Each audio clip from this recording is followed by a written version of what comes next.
Apakah diperlihatkannya itu ada yang orang lain juga melihat? Sayangnya punya teman kita ketahuan, kita belum diketahui oleh orang. Tapi kita dengan beraninya cerita ke sana kemari. Ini nggak tahu si fulan begini, si ini begitu dan lain sebagainya. Padahal punya kita lebih gede aibnya. Dia diazab di depan orang-orang yang dicintainya.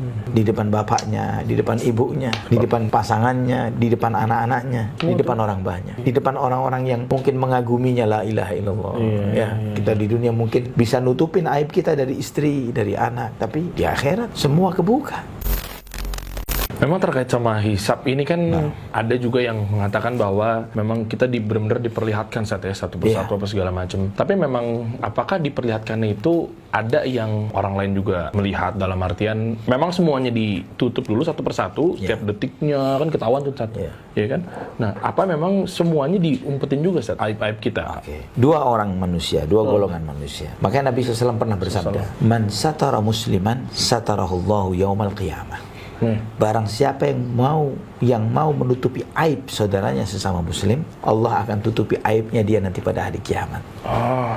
Jadi kalau kita tahulah bahwa setiap kita ini punya aib. Kadang kita ketika ada teman atau saudara atau sahabat yang kita kebetulan tahu aibnya, kita dengan enaknya membuka dan menceritakannya kepada orang lain. Yang terkadang kita sendiri punya yang lebih besar dari itu. Sayangnya punya teman kita ketahuan, kita belum diketahui oleh orang.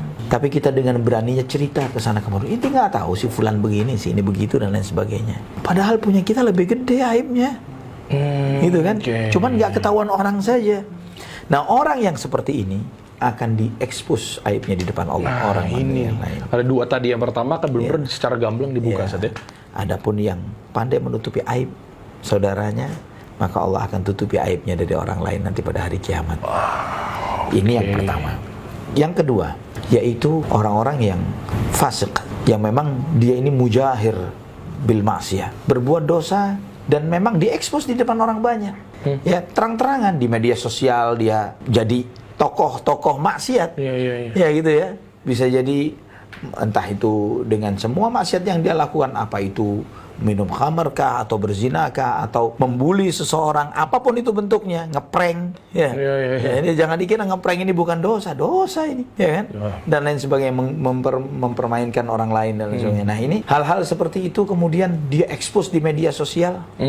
Dia anggap itu sebagai hiburan, dia anggap itu sebagai mungkin sebagai jago dan juga mendapatkan follower. Mungkin mendapatkan jatah iklan gitu. Betul. Dia mengejar rupiah atau dolar mungkin dari itu. Dia anggap itu menyenangkan dan mengasyikkan gitu. Jangan dianggap seperti itu. Tidak ada yang gratis yang kita jalani di kehidupan dunia ini. Mereka yang menontonkan, mempertontonkan kefasikannya, karena di dunia memang dia ekspos, maka di akhirat dia ekspos. Tapi lebih mengerikannya begini. Antum lihat, waktu Syekhul Islam Ibnu Taimiyah, beliau menjelaskan, kenapa ada azab kubur, kenapa ada azab akhirat.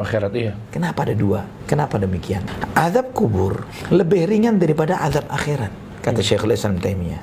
Kenapa lebih ringan? Karena azab kubur itu orang yang diazab di kuburnya sendirian. Maksudnya sendirian itu apa? Tidak ditonton oleh orang lain. Satu-satu. Tidak ditonton oleh orang lain. Tapi azab akhirat, dia diazab di depan orang-orang yang dicintainya. Di depan bapaknya, di depan ibunya, di depan pasangannya, di depan anak-anaknya. Di padang mahsyar tuh udah campur semua. Di depan orang banyak. Di depan orang-orang yang mungkin mengaguminya, la ilaha illallah. Kita di dunia mungkin bisa nutupin aib kita dari istri, dari anak, tapi di akhirat semua kebuka. Yauma tublas sarair. Itulah hari semua rahasia tersingkap. Yauma tublas sarair.